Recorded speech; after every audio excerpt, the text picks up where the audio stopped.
За сайн мэцхан өндөд үзэгчдээ тэгэхээр хэдүүлээ энэ 7 хоногийнхоо ревюг хийцээ.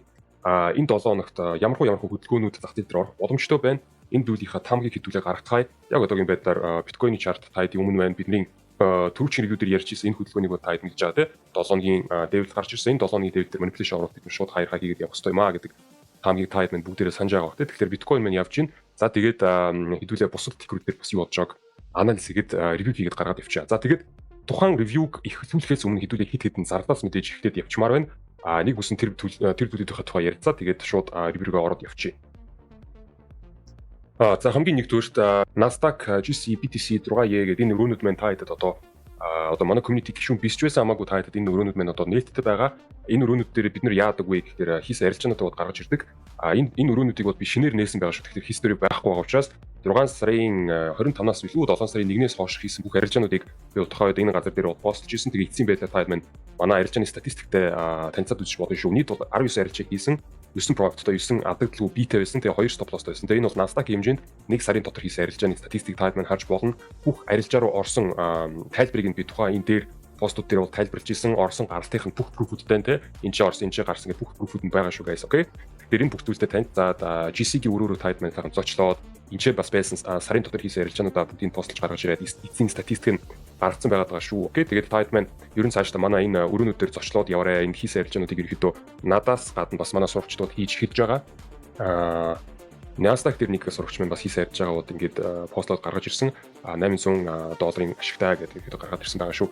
За BTC дээр би хувьдаа арилжаа хийдэггүй тийм учраас энэ маань хоосон байгаа хийх үеэрээ бол энэ зүйлийг бас дүүгээд явах болно. Яг одоогийн байдлаар Nasdaq Gold 2-ын өрөө маань нээлттэй байгаа шүү. Окей, ажиллагаатай байгаа.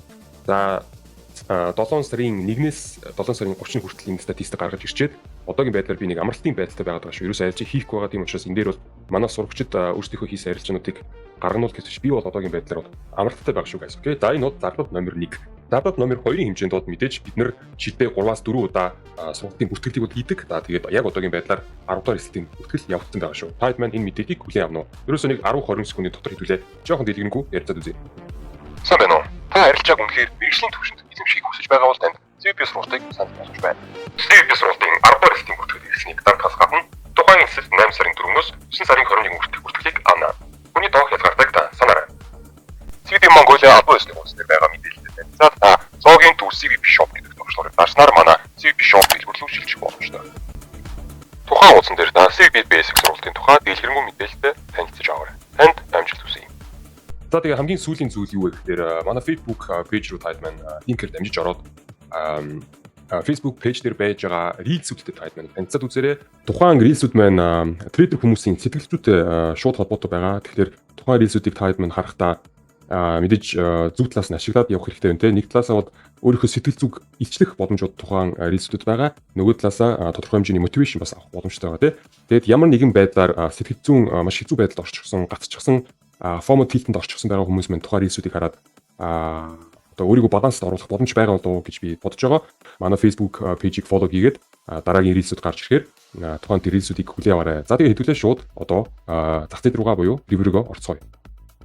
За тэгээд хэдүүлээ их хэдгээрээ тийм ээ. Их хэдгээрээ доллароос ихтэй явчих. Доллар дээр юу болоод байгаа юм бэ гэвэл хэдүүлээ рейнжин дотор орцсон байгаа гэж хэлсэн тийм ээ. Тэгэхээр яг одоогийн байдлаар рейнжин дотор орцсон байгаа ч гэсэн ерөнхий тренд маань болохоор доошо байгаа. Донг тал руугаа явж байгаа трендинг зүүн рүү одоохондоо бид нар орж ирж амжаагүй байгаа болохоор донг тал руугаа хизээ хүчтэй хөдөлгөөн орж ирэхийг бол яг тухайн үед бол хийх одоохондоо хэцүү байна. Ганц юм юу хийх боломжтой байгаа гэхээр 7 өдрийн тренд маань доошо байгаа. Доошо байгаас гадна хамгийн сүүлийн 2 сэдвтлийн liquidity-г аваад за тэгээд энэ liquidity дээвэр дээр болохоор бид нар нэг жоохон тийм manipulation орсон гэж хэцүү гэхдээ нэг юм stop and action төрлийн зүйлээс орсон байгаа. Тэгэхээр ардаа ерөөхдөө бид нар сэдвтийнхаа дээвэр дээр manipulation хийгээд reaction орж байгаа бол энэ зүйл маань яах ёстой байдаг вэ гэхээр доош нь өөрлөг хийх ёстой гэсэн ерөнхий хүлээлт байгаа байхгүй юу. Тэгэхээр энэнийхээ дагуу явтан хамаагүй зүгээр яг одоогийн байдлаар хэрвээ энэ дээр бид нар доош явахдаа өөрлөг хийж чадахгүй байруулад дээш нь хайрхаа хийтэн тохиолдолд тэгвэл бид нар дээш нь хармаар байна тийм ээ. Тэгээ энэ бол 7 хоногийн time frame-ийн асуудал байгаа гэдэг зүйлийг та хэд санаарай. Айгу том time frame тийм учраас одоогийн байдлаар өнөө маргааш хэмжээнд бол хэдүүлээ бол ямар ч байсан buyer талаас нь active buyer байгаа. Seller талаас яг одоогийн байдлаар reaction ороод эхэлсэн байгаа. Тийм учраас энэ баяр маань хэр барих чадвартай вэ гэдэг зүйлийг та хэд маань анзаараад хараад суугаарай. За тэгээд тэр маань болохоор евро USD-тэй бас яг эсрэг талын корреляшнтэй байдгийг та хэд маань мэдж байгаа бах тийм учраас евро маань эсрэг талын дүр зурагтай байгаа гэдэг зүйлийг ойлгоо. Окей. За тэгээд ерөнхий профайлын хэмжээнд хэдүүд ярилцаад гэх юм бол түмэн яг одоогийн байдлаар дээр байгаа. Тийм учраас миний бодлоор доош харах нь яг одоогийн байдлаар энэ 7 хоногийн эхлэл доош харах нь зүгээр юм болов уу гэж бодож байгаа шүү. Окей. За тэгээд доош явж байгаа энэ түүл маань бариулчих юм бол тэгвэл яг эсрэг талын доогийг харж болно. Гэхдээ тэр нь болохоор хязгаартай шүү. Окей. Доор ажид одоо энэ седер байгаа. Энэ седер дээд тулна. Тусахтаа цааш нь гарч чадах юм үгүй юм гэдэг нь болохоор дараагийн асуудал. Тийм учраас доллар дээр бол ингэж хэлмээр байна. Ойр хавийн дэше доош төрлийн апдейт маань үйлчилсээр л байна. Гэтэ доош нь байвал илүү зүгээр шүү. Окей. Ерөнхий тренд рүү хараад явах юм бол. За долларын хэмжээнд бол тийм байна. За хэдүүлээ голд руу шийдчихье. За голдын хувьд та хэд маань мэдж байгаа бол одоо контракт маань дуусж байгаа 8 сарын сүүлээр дуусах юм байгаа шүү. Тухайн одоо явж байгаа энэ контракт маань шинэ контракт маань яг одоогийн байдлаар бас нээгдээд явж байгаа. Та хэд маань харж байгаа бол энэ харж байна уу? Тухайн контракт маань GC Z25-ын контракт байгаа. Контракт маань шинээр нээгдээд яг одоогийн байдлаар цөмүүд өнгөж бүрдүүлж эхэлж байна. За тэгээд энэ цөм маань хэр бүрдэх вэ гэдэг зүйлийг хэдүүлээ харъя. Тэгээд цөмийн хэмжээнд хэдүүлээ юу харах гээд байгаа вэ? Манай YouTube channel-ыг манай community-г удаан хугацаагаар дарж явж байгаа хүмүүс маань бол мэдж байгаа те. Бид нэр хэцүү блок гэдэг зүйлийг бол олж харахыг хүсдэг. Шинэ контрактын үеэр тэгээд тэр хэцүү блокийнхоо гардыг хэдүүлээ харахыг хүсэж байгаа те. Яг одоогийн байдлаар бол хэцүү блокууд нэг амар сүртэй бол харагдахгүй байна. Тэгээд гарт нь бол мэдээж одоохондоо бас байхгүй те. Ерөнхий трендийн хэмжээнд бол бид нэр long trendтэй байгаа. Дээш нь яг одоогийн байдлаар гарсан юм ерөөхдөө харагдахгүй байна. Одоогийн байдлаар баярын талын сүүлийн хөдөлгөөн маань орчихсон.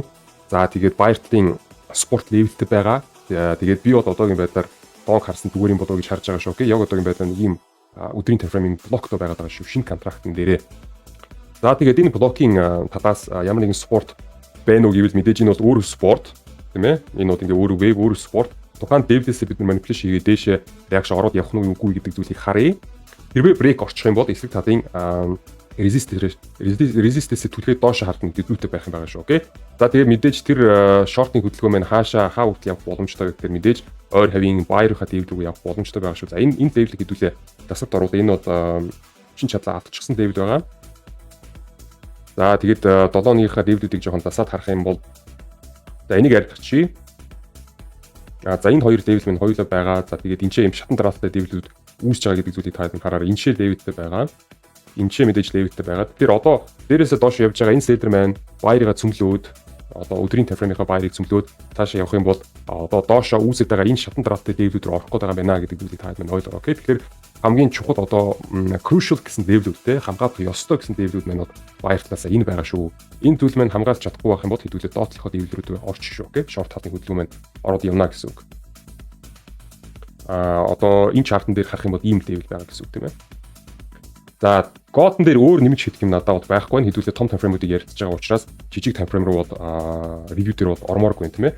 Weekly review учраас одоо 4 цаг ч юм уу 1 цагийнхаа төгс рүү харах ямар шаардлага байхгүй наа гэж харж байна. Окей. Тэгээд та хэд маань тухайн энэ ярьсан зүйлтэй тохируудаад өөрийнхөө арьжааг тохироод ашиглаад явах боломжтой байгаа. За энэ ч байгаа энэ дэвлийг 7 хоногийн таймфрейм руу шилжүүлчихье. Ингэтэн суугаад байгаа байхгүй юу?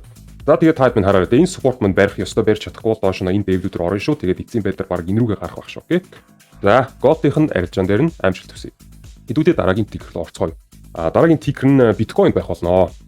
Хүндэт үзэгчид та бүгд манай талаас бэлдэж өгдөг контент, видео рилсүүд буюу ревюнууд таадагдж хэрэг болдог бол нэг лайк дараад биднийг дэмжиж өгөрэй гэсэн гуйлтыг гаргамаар байна guys. Тэгээд учир нь та бүгдийн хүн болгоны дарсан лайк нь манай контентыг олон түмэнд хүргэхэд тусалдаг ба дараагийн видеонуудыг илүү мотивашн ихтэй гаргахад нь тусалдаг байгаа шүү guys. Okay. За тэгээд хэдүүлээ биткойн руу орцгоё. Нэг лайк дараад яваарай. Баярлалаа. За биткойны хувьд guys ерөнхийдөө бол бүх юм ойлгомжтой байна. Бид нар хэлсэнтэй биткойн дээр бид нар сарын таймфреймийн асуудал явагдаж байгаа. За түүнээс гадна доор хаяж 7 хоногийн таймфреймийн асуудал явагдаж байгаа шүү. Өдрийн таймфрейм бол энэ зүйлийг ерөнхийдөө бол бараг шийдэхгүй гэж хэлүүлээ ярьсан тийм ээ. Яг түүнтэй адилхан хэдүүлээ харах юм бол өдрийн таймфреймийн дэвлүүд ерөөсөө барихгүй байна. Яагаад гэхээр сарын таймфрейм, monthly таймфрейм буюу өдрийн таймфрейм чинь энэ хоёр хоорондоо харилцаа холбооны үүднээс юу бол байхгүй, connection бол байхгүй. Тийм учраас monthly буюу 7 хоног гэж явах хэрэгтэй. За monthly дээр бид нар юутай байгаа вэ гэхээр блокны гаралтууд үүсчихсэн. За энэ блокны гаралтнуудаа таадахгүй байна. Энийг бол бид нар stop and action гэдэг нэртэй кластераар бол дүгнж явдаг байгаа. Stop and action кластер маань өөрөө юу гэж хэлж байгаа вэ гэхээр энэ бол санаачлагыг. Гэхдээ энэ санаачлагыг бид нар барьсан байна те. За stop and action-ы дараа confirmation гэдэг зүйл маань ороод ирчих юм бол тухайн мөнгөний урсгал маань long байсан гэдэг зүйл рүү бид нэр оруулна. Stop and action confirmation орчих юм бол бид нэр цааш нь илүү long харна. За энэ зүйл маань хэрвээ stop and action-ы дараа бид нарт confirmation орж ирэхгүйгээр эсрэг талын обзор орчих юм бол бид нэр тухайн энэ мөнгөний урсгал маань доошо байсан байна гэдэг одоо тодорхойлтыг гаргаж ирээд ойрын хугацаанд short руу харнаа гэсэн юмнууд гарч ирдэг байхгүй. Тийм учраас бид нэр сарын time frame-ийн хэмжээнд бол асуудлын тэмдэгтэй байна. Ерөнхийдөө бол мэдээж бид нэр long байна. Гэхдээ тухайн энэ кластерын гарт таадахгүй байна. Тэгээд энэ дээр confirmation маань орчих юм бол хэдүүлээ ямар ч асуудалгүй маш чигээрээ бид нэр long руу хараад явна. Тэгээд энэ $100,000 ерөөсөө юу ч биш болно. Биткойны хувьд ямар ч асуудалгүй байх бол бид нэр цааш нь 500,000 тэгээд 1 сая руу бол мэдээж гарна. Биний хувьд бол guys та мэдж байгаа те биткойнууд ирээдүй. Биткойнууд энэ автоматик тийм ээ автоматжуулаад тэгээд мэдээж хүн төрөлхтөн одоогийн байдлаар бол мэдээж автоматжуулалтын систем рүү шилжин блокчейн буюу биткойн гэдэг зүйл маань энэ бол тухайн технологийн угаасаа ирээдүйтэй. Тийм учраас биткойн миний бодлоор ингээд манай financial systemтэй эдийн засгийн ирээдүйн бол энэ бол ямар ч байсан үснэ. Харин ямар замыг туулж өсөх вэ гэдэг зүйлийг хэдүүлээ тухайн ревю дээр явж байгаа. Хэрвээ тухайн энэ stop and action маань эсрэг тал руу обзор орчих юм бол тухайн газар дээр жоохон хоошоно бол pullback орно. Pullback ордоо бол мэдээж ойр хавийн сарын time frame руугаа жоохон pullback ороод correction орно. Тэгэхдээ pullback орно уу яа нь хамаагүй бид нар эдийн байдлаар long байгаад байгаа шүү гэсэн. Тэр бол ямар ч асуудал байхгүй. Long-ийн хувьд long байна.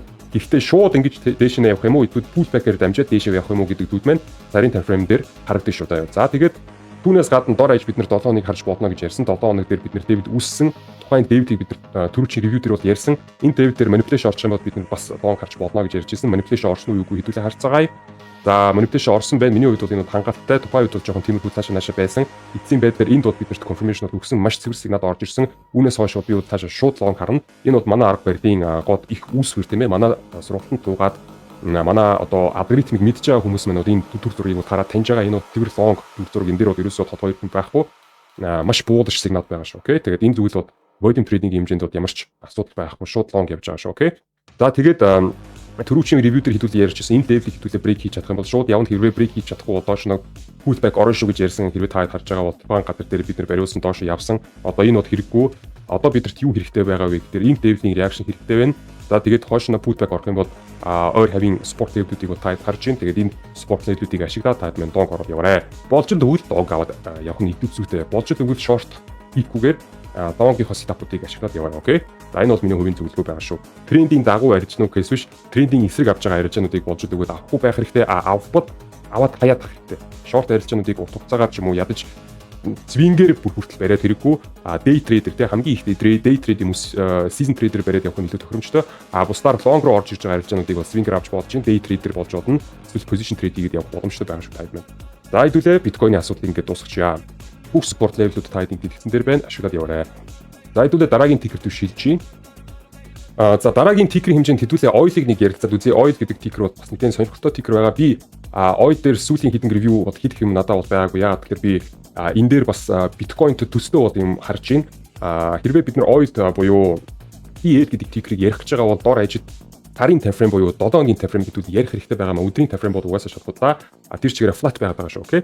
Тэгэхээр oil гэдэг ticker маань бас айгүй урт хугацааны зүйлүүд энэ чинь бол яригдчихин тийм учраас 7 хоног буюу сарын time frame гэдгийг ярих хэрэгтэй байгаа маа. За хамгийн сүүлийн энэ контракт нэгдсэн газрыг хэлүүлээ устгах чи сарын time frame дээр юу байгаа вэ гэхээр энэ чинь testing David үүсчихсэн байгаа. За түүнээс гадна бид нарт 7 хоногийн time frame хэдүүлээ нэгэд харах юм бол 7 хоногийн time frame дээр testing David байгаад байгаа шүү. Окей. Бид нар доошоо орж ирээд сарын time frame хэдүүлээ харах юм бол энэ level-ээс хоошоо топ болсон байсан. Тэгээд энэ level-ээс маш урт хугацааны long-ийн хүчтэй хөдөлгөөн орж ирэх юм болов гэсэн ерөнхий хүсэлт бол бидэнд байгаа. Short руу явна гэж би бодохгүй байна. Тэгэхээр ямар ч байсан би ийшээ оруулахыг нь харж исэн ийшээ орчлоо. За түүний дараа хэдүүлээ 7 хоногийн time frame-ыг харах юм бол энэ level рүү орохдоо бид нар маш хэмжээний volume-ийг цуглуулад тэгээд түүнээс хойш гаралтаа бол дэше хийсэн тийм ээ. За гаралтаа хийснийхаа дараа бид нэр эсрэг талын маш хүчтэй хөдөлгөөн оруулаад тестинг David үүсгээд энэ дотор арилжаа хийсэн ихэнх swing trade-рүүдийг бид нэр дөнгөж цаа арилжаанаас гаргаад stop loss-ыг цохилтсан байгаа шүү. Окей. Тэгээд эндээс би бол донг хөдөлгөөн бол авахыг харахыг хүсэж байна. Тэгээд даанч эндээс long орох юм бол манай системийн хэмжээнд тухайн энэ кластерыг харахад энэ бол зохилтын кластер байгаа учраас цаашаа явах маш өндөр болцоотой байна. Ерөнхий хөдөлгөөн маань дээшээ явмаар байдаг. Энэ кластер маань бид нар дээшээ явах битэн биш байна гэдэг зүйлийг бид нарт харуулж байна. Тийм учраас guys хэрвээ бид нар ямар нэгэн байдлаар энэ зүйлийг absorb хийж чадвал гэтээ бараг чадахгүй байж бодоход юм. Гол нөгөө нэг юу маань бол шилжчихсэн байна тийм ээ. Гол profile маань бол доошо шилжихийн үед шилжчихсэн байна. Гэтээ эсрэг талын absorb орж чадахгүй байх магадлал маш өндөртэй байна. Ууг нь би бол long хармаар байна. Гэхдээ observe болсны дараа яа тэгэхээр тухайн энэ кластер маань доошо break хийж байгаа кластер байна. Тэгэхээр энэ кластераас хамаарат бид нэр арай жоохон гүнзгий ороод энэ ч хойно үлдээсэн байгаа энэ gap-ийг хаагаад энэ ч байгаа liquidity-г аваад түүний дараа явах юм болов гэсэн вариант орж ирж шүү. Окей. Аль эсвэл бид нар яг одоо энэ кластерыг шууд observe хийгээд орж ирж байгаа seller маань мяарад buyer маань тухайн seller-ийг бариад эсрэг тавтан хөдөлгөөнд орж чадах юм болов гэж би хараад байгаа шүү. Окей. Ямар ч байсан key David рүү бол орчихсон байгаа. Тухайн key David дээр юу болж байгаагаас шалтгаалаад үүдээ дараагийн review дээр ярьж хаяа. Яг одоогийн байдлаар бол надаа энэ доош орж ирж байгаа цогтын trading кластер маш хүчтэй харагдаж байна. Доог явах бидэн биш байгаа болоо гэж би харж байна. Тэгээ observe хийчихвэл окей. Observe хийж чадахгүй бол жоохон гүнзгий орох юм бэ шүү гэж хармаар байна. Окей. За oil ticker дээр өөр нэмж хийх юм байхгүй. Та хэд маань энэ зүйл дээр ашиглалтууд байвал ашиглаад яваарай. Нэгэн том таймфреймийн асуудлууд яригадад явж байгаа шүү. За өдрийн таймфреймийн хэмжээнд Cedric-ийн liquidity-нүүд маань ийм байгаа шүү. За Cedric-ийн David-ийг хэдүүлээ тэмдэглэж чинь. Cedric-ийн 1 David, Cedric-ийн 2 дугаар David. За энэ David-үүд нь key David байгаа шүү. Cedric-аас явж байгаа энэ хөдөлгөөний хэмжээнд Wire-таас гэвэл key David энэ байна. За тэгээ энэ байна. Окей. За тэгээ энэ хоёрын хооронд мэдээж reaction ороод явах боломжтой. Дээшээ доошоо. Энэ байдааны эцэст хэн ялж чадгүй тэр тоглогчийн хойноос хэдүүлээ явъя. Тэгээ тэр тоглогч маань хамгийн гол нь маш урт хугацааны том хөдөлгөөн оруулах боломжтой байгаад байна шүү. Окей. За CAD-ийг хэдүүлээ ингээд дуусгая. Nasdaq буюу индекс өдрөө хэдүүлээ шийдчихье тийм ээ. За индекс дээр юу байгаа вэ гэхээр манай контракт маань сарын дараа дуусгаж байгаа. Контрактын ерөнхий тренд бол дээшээ байгаа гэдэг зүйлийг бол би зөндөө хэлсэн таад маань бас манай ревюнуудыг үзэж байгаа хүмүүс бас мэдж байгаа тийм ээ. За эцсийн байдлаар бол контракт маань эмчээ нээгдсэн. Хамгийн гол позишн энэ чинь авчаад энэ бол хэцүү блок байгаа тийм. Хэцүү блокны гардыг дээшээ хийснээс хойш хэдүүлээ бол цэвэр CVP трейдерүүд цэвэр лонг харж байгаа. За тэгээд лонг явсараад хамгийн сүүлд энэ хавьд доош нь shake out орж ин шүү гэж ярьж исэн. Shake out маань орчлоо. За тэгээд мэдээж buyer-ийнхаа дэвд рүүгээ тулаад buyer-ийн талаас эдийн дахиад long reaction ороод явж байгаа шүү. Энэ бол ерөнхий хүлээтэндээ орж байгаа бид нар угаасаа эндээсээ long trendтэй гэдэг утгаар shake out хүлээгээд shake out орчод шууд цэвэр long харна гэдэг хүлээлттэй байгаа шүү. Окей. Тэгээд энэ зүйл маань яг бидний хийсний дагуу явж байна. Сайхан long trend руугаа хэдүүлээ оролцоод явна. Мэдээж жижиг time frame-ийн үйл явдлыг харах юм бол бид нар дахиад buyer талынхаа зүүн рүү орчихсон. Эндээсээ бид нар мэдээж buyer-ийн key David учраас бид нар long харах ёстой. Тэгээд бүр жижиг time frame руугаа тэгээд 4 цагаас 1 цаг руугаа шийдчихэд 1 цаг руугаа шийдэж харах юм бол эдгээр reaction бол ороод явж байгаа. Манай арга барилын дагуу энэ reaction-ыг бол бид нар авч явж болно. За тэгээд энэ зүйлийг таад маань суралцах сонирхолтой хүмүүс маань байвал яг одоогийн байдлаар 10 дугаар сэтийн бүртгэгд явж байгаа таадтай санаудыг таад маань бүртгэгдээ хийгээд манай арга барилын бүх стапуудыг суралцаад миний гарын шав болоод явах боломжтой байгаа шүү. Окей. За тэгээд жижиг тамирам руу ороо харах юм бол бас сайхан хөдөлгөөн орсон явж байгааг таад минь харж байна. Энэ хөдөлгөөний хойноос дагаад авах боломжууд зөндөө байгаа. За тэгээд Nasdaq дээр надад бол бас нэмж юм байхгүй энэ цэвэр long trendтэй ерөөсө long-уудыг аваад явах боломжтой. Окей. За тэгээд хэдүүлээ өнөөдрийнхөө ревюг дуусгаад дараагийн ревю хүртэл баяр таа.